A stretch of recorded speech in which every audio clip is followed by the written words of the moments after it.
कह रहे हैं कि the x coordinate of a point, आप लोग लिख सकते हैं, लिखेंगे आप लोग, मैं बोल रहा हूं, x coordinate of a point P is, x coordinate of a point P is twice, twice का मतलब होता है दो गुना, TWICE, twice, it's y coordinate, it's y coordinate if P is equidistant from the point, if P is equidistant from the point Q 2, -5 and R -3, 6, then find the coordinate. If P is equidistant from the point Q 2, -5 and R का coordinate क्या है, -3, 6, then find the coordinate of point P, then find the coordinate of the point P. Question में लिखा है कि if x coordinate of a point P is twice y coordinate, x coordinate को ही कभी कभी एब्सिसा लिख सकता था, हिंदी में इसे भुज कहता, तो किसी बिंदु का जो भुज है वो कोटि का 2 गुना है, हिंदी अगर लिखा होता तो यही लिखते कि किसी बिंदु P का जो भुज है वो कोटि का 2 गुना है,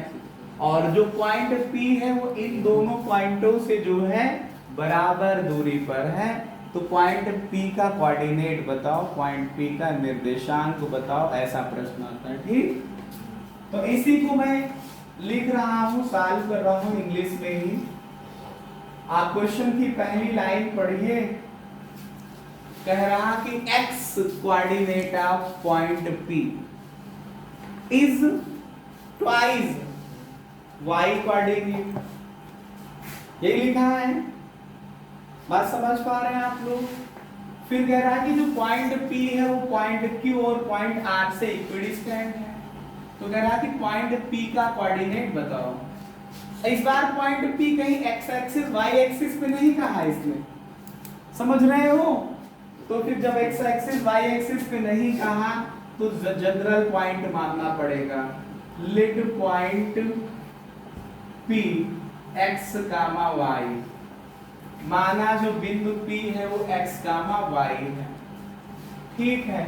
अकॉर्डिंग टू क्वेश्चन, अब प्रश्न की पहली लाइन जैसे मैंने पढ़ा तो कह रहे हैं x coordinate of P is twice y coordinate, मतलब हिंदी में लिख देता हूं, भुज कोटि का 2 गुना है। ठीक, x कोऑर्डिनेट, x ये पॉइंट अगर है तो इसमें x कोऑर्डिनेट इसको कहा जाएगा और y कोऑर्डिनेट इसको कहा जाएगा, तो x कोऑर्डिनेट का मतलब x, इज का मतलब इक्वल, ट्वाइस का मतलब 2 गुना, और किसका 2 गुना, y कोऑर्डिनेट मतलब y का, इसको इतना मान करके आप छोड़ दो जैसा क्वेश्चन में दिया। अब आगे पॉइंट है, जो पॉइंट है क्या कि जो पॉइंट P x, y है ना वो इज इक्विडिस्टेंट है, इक्विडिस्टेंट। आज मैंने जितने भी क्वेश्चन आप लोगों को कराया वो सब इक्विडिस्टेंट के ही थे, फ्रॉम पॉइंट Q 2, -5 है और पॉइंट R -3, 6 है। ठीक है, तो जो पॉइंट P है वो Q से, मतलब PQ डिस्टेंस हुई, पॉइंट P की R से PR डिस्टेंस हुई, और ये दोनों डिस्टेंस क्या है, बराबर है। पॉइंट P Q और R से बराबर है, तो P से Q तक नापो और P से R तक नाप लो, दोनों डिस्टेंस क्या आएंगे, इक्वल आएंगे। तो वही मैंने लिखा PQ और PR इक्वल। अब P के लिए पॉइंट आपको पता ही है, Q का ये पता है, दोनों के लिए x को माइनस कर लो, तो x - 2 लिखूंगा, इसका whole square plus y minus, इसमें y क्या है, माइनस का 5 है, ध्यान देना ऐसे लिखा जाएगा ये, अगर आपने ऐसे लिखा तो ये रॉन्ग है, या ऐसे कह सकते हो कि सर माइनस माइनस तो फिर प्लस हो जाएगा, तो आप सही, ठीक है, इक्वल्स टू ऐसे ही PR, P से R तक, तो x को माइनस करो, तो x माइनस और फिर यहाँ माइनस का 3 तो प्लस का 3, ऐसे लिख सकते हो, फिर प्लस y माइनस का कितना 6, इसका आगे SBS इन बोथ साइड, दोनों पक्षों में वर्ग करने पर, ठीक है, वर्ग करोगे अंडर रूट हट जाएगा, हटा दो अंडर रूट,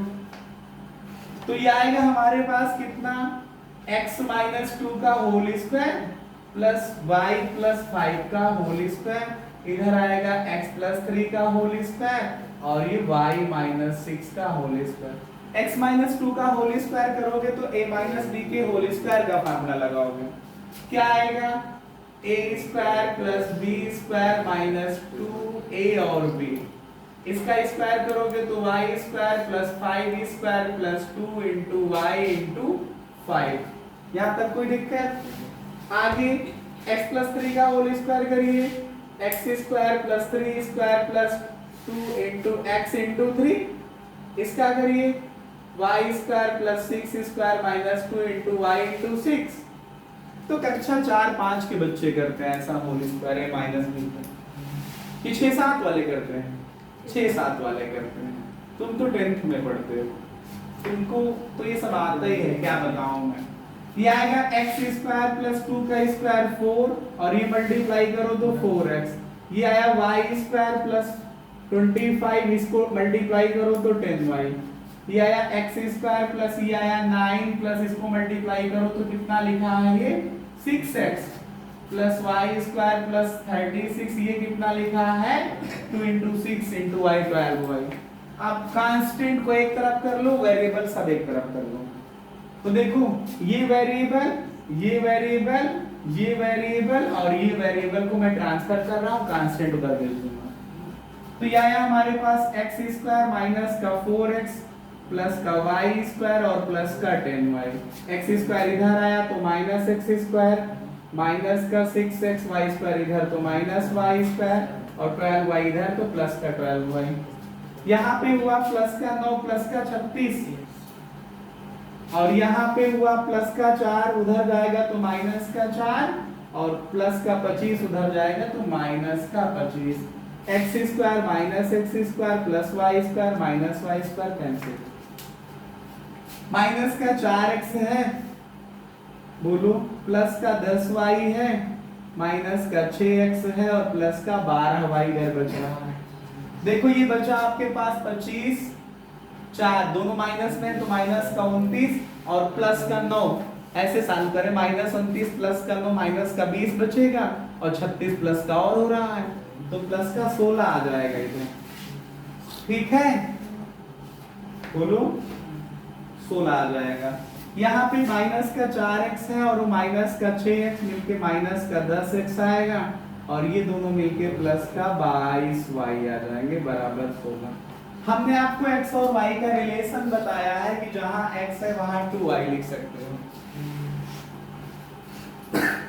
तो माइनस का 10 गुणे x की वैल्यू 2y लिख दूंगा, प्लस का 20y = 15 आएगा, ये माइनस का 20y प्लस का 22y की वैल्यू 16, सॉल्व करोगे तो 2y 16 आ जाएगा,